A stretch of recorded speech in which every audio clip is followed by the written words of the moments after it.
live. So yeah, I will do that. anyway. Okay. Well, first of all, I would like to share some happy memories with you. It was from the very first EU summit in Lyon, France, last year, and it seems ages ago, but we had a wonderful time presenting, but also socially, as you can see on the photo. Yes, next slide, please. Well, talking about the digital healthcare, it's already here. The digitalization of the healthcare system is no longer a trend, but a reality that meets us every day in our daily life as human beings and as health professionals. And it is, in my field, nursing, driven by a rapid development. So we really have to be on the first road. And it is a revolution to nursing practice, to making these innovative treatments form that are possible now for the accelerated exchange of patient data. In this way, it brings tremendous advantages to all stakeholders in the healthcare delivery. The rising prevalence of the chronic diseases and multi-morbidity, and the decreasing, I'm sad to say, number of trained nurses. It was horrible what we heard from Belgium, 25% is considering leaving. And we just had a recent research project here in Denmark, even though we are a small country.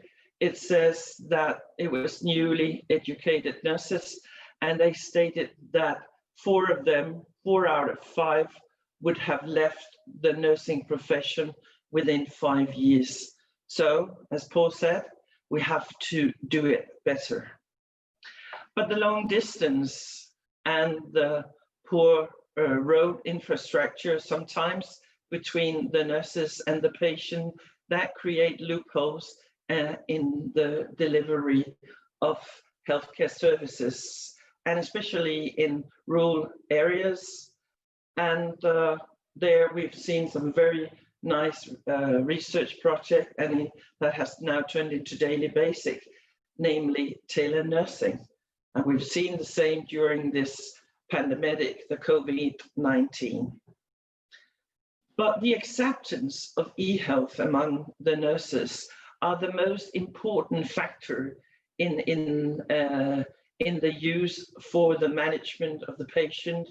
It has to be user-friendly, it has to be effective, it has to be legal, and all these areas has to be covered by the nurses, or at least the nurses' knowledge to nursing informatics. So, in conclusion of this, we need training, continuing training and education of nurses, of the healthcare professional, to drive this development of e-health. Yes, next one.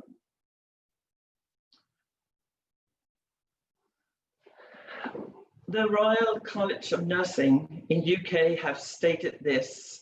They define e-health, and as we know, sometimes called digital health, as concerned with promoting, empowerment, and facilitating health and well-being with individuals, family, and communities, and the enhancement of the professional practice through the use of information management and information and communication technology. But there's more to that. It's not just technology. It's about finding, using, recording, managing, and transmitting information into support healthcare, in particular to make decisions about the patient care. Computers and other devices are merely the technology that enable this to happen. And we have to take this into consideration. I think that's very, very important. So next slide, please.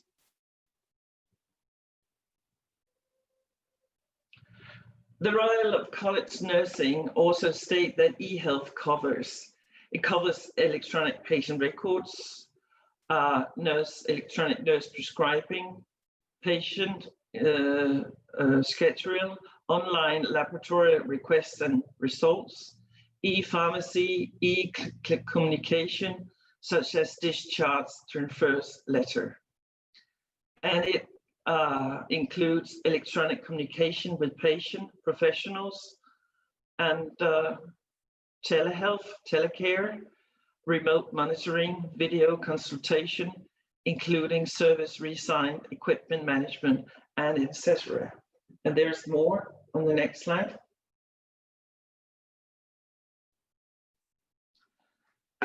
Information management, reusing data recorded for purpose to improve care, to run clinical service, healthcare research, patient-informed decision-making. Thank you, Hannah, for your very good contribution to this part. Information governance, and it covers confidentiality, that's a hard word to say, system security and data protection and data quality. And last but not least, the personal health records, or the individual to be relevant to his or her health, wellness, development and welfare, and for which that individual has primary control over the record's contents. And that's a very important statement too. So there's a lot to work with. So next slide, please.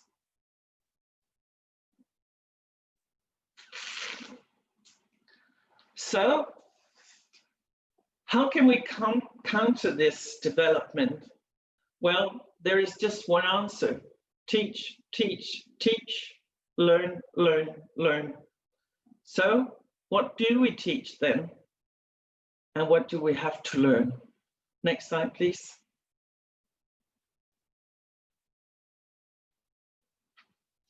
Well, when you teach, and people are supposed to learn what you teach, you have to look at the end goal. What's the outcome of your teaching?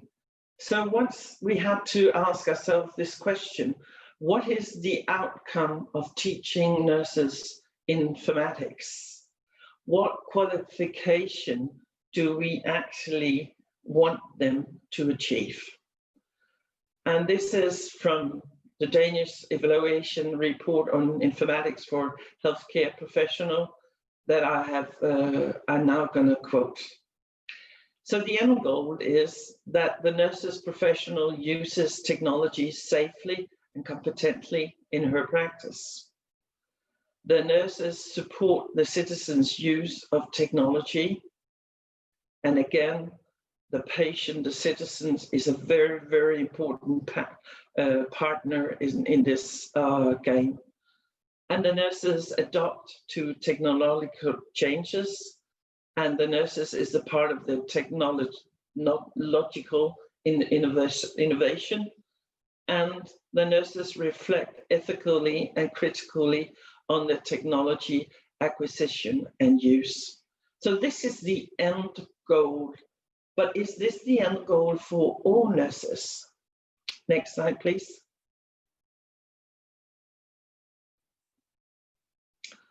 Well, first of all, we have to look at decision making, and decision making is on two levels, because the general decision making about technology, about nursing information system, is nearly always made on a higher level. And when I mean higher level, I say higher level, I mean the political level. There is policies and strategies for health informatic use in every country. And there is on the general decision making at the institution level, at the board of the institution. Do we buy all this equipment, technology, EHR, or whatever we are buying. That's on a general decision-making level. But we have to consider the individual decision-making. Is this technology, is this nursing informatics piece, is telenursing, is this eating helper robot, is this fit for the individual person, for the individual patient or citizens? And that's what we have to take into consideration when we are teaching nurses. So there is 2 levels here that we have to consider. And next slide, please. But we also know that within healthcare, there is many different levels of nurses and healthcare people. There are registered nurses, assistant nurses, there are master in nursing, there are home helpers. There are so many people I couldn't even figure it out to write it down. And on the other hand, there is leader at all levels. So we need to distinguish between the kind of education that we give them. So the next one, please. And what we are actually working with here in my university, in collaboration with the municipalities here in Aarhus, is what can we actually, when we start with Bloom's technology, can we then create different levels of education that fits different functions of the nurses? And that is what we currently are doing. So a home helper that is not the one that takes decision about a robot eating or any kind of this other technology, she just have to be on the lowest level, but she needs some knowledge and she at least know how it works. So that is one level of education. And the people who's actually taking care of and participating in developing nursing informatics, health informatics, they have to be on the top level. And then between, we have to fit the other ones. What we have now reached now is that we don't need that many levels. We need 4 levels, but we haven't made any conclusions of that yet. So I'll have to come back and tell you next year, hopefully some nice places in Europe. But as a statement here, it's very important that you don't give the same education to all people, because or else somebody will drown and somebody won't have enough knowledge to continue. Next one, please. So when we teach nursing informatics, and we've discussed that amongst teachers, professors for a couple of years now, because when we started out, it was one subject. It was one subject alone. From 8 to 10, you learn about autonomy, and from 10 to 12, you learn about nursing informatics. That's not the way to go any longer. We have to integrate nursing informatics in a general curriculum. So when we're teaching communications to the patient, we have to include telenursing. We have to be very aware that we need other communication skills to talk to people via a PC, but we also need to re-educate nurses to examine a patient via a PC. You cannot feel the temperature, you cannot maybe not be able to feel the anxiety, and you cannot see the whole body, and you cannot see all the things that you normally use your fingers, your smell, your eyes, and whatever. And what do we do with the patients? Start crying in the other end? you sort of, how can you comfort a PC and not the patients? So we need other skills when we are turning into electronic communication. Next one. And again, Hannah, and we have to include the patients. This one looks very happy because he can have his chemo at home. He can have all his vial signs taking at home, and he looks very happy. And you can also see that everything is very neat around him. So that's what you normally see as a home nurse, an advanced nursing practitioner that is actually going to see the whole patient's home. But in the real life, you would maybe only able to see the face. So we need some other documentations in order to see the whole patient, which we always talk about in nursing. We need to see the whole patient. And yes, here definitely we need to see the whole patient. So next slide, please.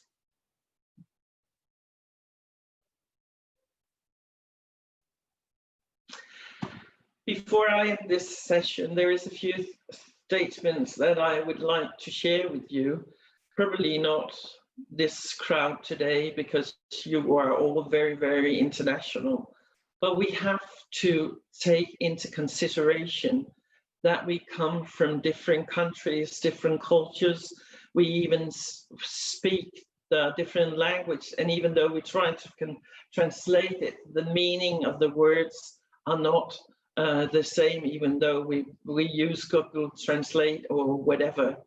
So we have to understand each other culture, and also we have to learn from each other culture, which came very clear to me when I went to China twice last year for teaching informatics, and I learned a lot, and hopefully, at least with that, what they said, they learned a lot. So there is so much knowledge that we can share between. And as Paul said in his speech, that we have to stand together, we have to share. So FME Nursing, and the next slide, please, working group, have started a small project, and we hope to expand this project. But we had a meeting with the international health informatic organization and the nursing working group in EMEA.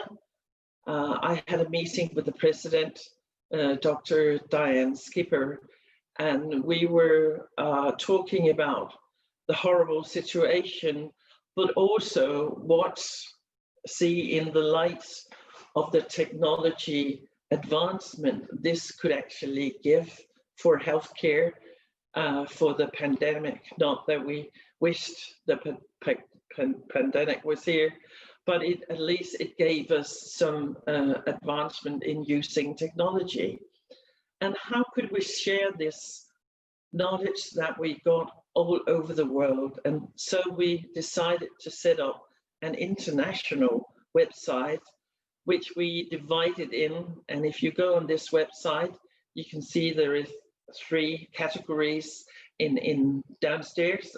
Well, in the end of the slide, it says daily practice, education, research, and development.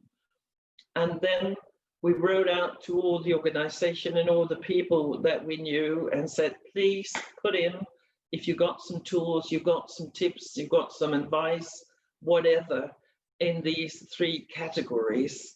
And then we wrote to the rest of the world, please use this website. You can use it all for free. So that was the first minor step in order to sharing. And I think we have to continue on that line, especially coming from a very, very small country. We have to learn from the other countries, the larger countries, and I'm sure that even the small countries have something to give us as well. So please use this website. And if you've got any idea, write to me, write to Inge, Diane Skipper. So next one, please. This is my closing remark, and this is from a Danish poet. He's very famous in Denmark.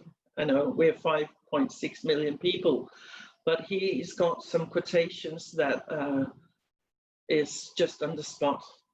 And he said, he's dead now, prediction is always very difficult, especially when it's about the future. But the future is here, the time is here. So maybe together with Paul, together with the International Federation, the Chinese Federation, we really have to get going. So the very last slide. This is the only Chinese word that I learned. Chinese is so difficult, but I will try to say xi xi, and thank you very much for attending. Thank you.